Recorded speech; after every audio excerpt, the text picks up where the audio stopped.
අප නිවස්වල සුරතලයට ඇති කරන සතුන් අපේ සිතට පටිච්ච වී ඒ අනුව හටගන්නා උපාදානය නිසා මරණින් මතු තිරිසන් කුසක ප්‍රතිසන්දිය ලැබීමට එය හේතුවක් විය හැකිද? ආය ප්‍රශ්න අහන්නකෝ.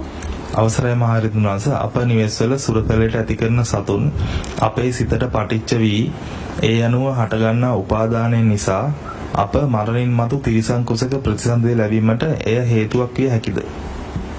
දැන් මෙහෙමයි. තමන්ගේ ගෙවල් වල සුරතල් සතුන් ඇති කරනවා. ඒ නායකාරයෝ. එතකොට අපේ ආකල්පය, අපේ දැක්ම ඒ සතුන් කෙරෙහි ඇති කරගන්න ඕන. යම්කිසි සංසාරගත බැඳීමක් සම්බන්ධයක් අතීතයේ තිබුණ නිසායි බල්ලෙක් බලලෙක් එහෙම නැත්නම් හරකෙක් එහෙම නැත්නම් කුරා කුඹියෙක් මීයෙක් කරපොත්තෙක් වෙලා ආවේ අපේ ගෙදෙට්ට. මේ සංසාරේ ණය ගනුදෙනුවක් තියෙන නිසායි. සුරතල් සතෙක් වුණත් අපි අප්‍රිය කරන කරපොත්තෙක් මීයෙක් කූණෙක් වගේ හිටියත් එයත් යම් සංසාර බැඳීමක් සම්බන්ධයක් ණය ගනුදෙනුවක් තියෙන නිසායි මේ ආවේ. නමුත් යම් සුරතල් සතෙක් කුට අපි තණ්හාවක් ඇති වුණොත්, ඒ සතා පිළිබඳව උපාදානයක් ඇති කරගත්තොත්, ඒ සතා තමන් මරණ මොහොතේ ඒ සතා පිළිබඳව තණ්හාවෙන් උපාදානයෙන් මිය පරලොව ගියොත්, අනේ මගේ මේ සුරතල් සතාව මට ගෙනියන්න බැරුණා, මට සලකන්න බැරුණා අරවා මේවා කියලා ඒ තණ්හාවෙන් මිය ගියොත් ඔබට කර්මයක් කුරුම වෙනවා. ඉතින් ඒක නිසා ඒ සතාට කර්මයක් කුරුම වෙන්නේ, ඔබ කර්මයක් හදාගත්තා, නිර්මාණය කරගත්තා.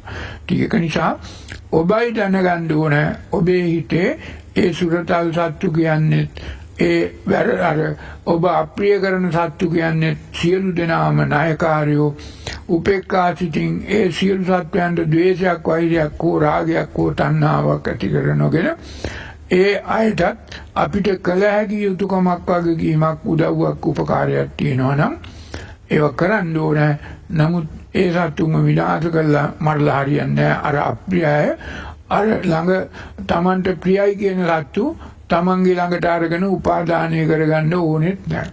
ඉතින් ඒක නිසා උපේක්ඛා සිතින් ඒ සියලු සත්‍යයන් කෙරෙහි ඔබේ සිතේ මෙත්තා, කරුණා, මුදිතා, උපේක්ඛා ඇති කරගෙන මේ නායකාරයෝ බව දැනගෙන ඒ ණයෙන් මිදී නිදහස් වෙන්නට තමන් කටයුතු කරනවා නම්, එයාටත් ඒ සත්තුන්ටත් උදව් උපකාරය යුතුයකම වගකීම් කරනවා නම්, එතකොට ඔබේ හිතේ කර්මයක් උරුම වෙන්නේ නැහැ.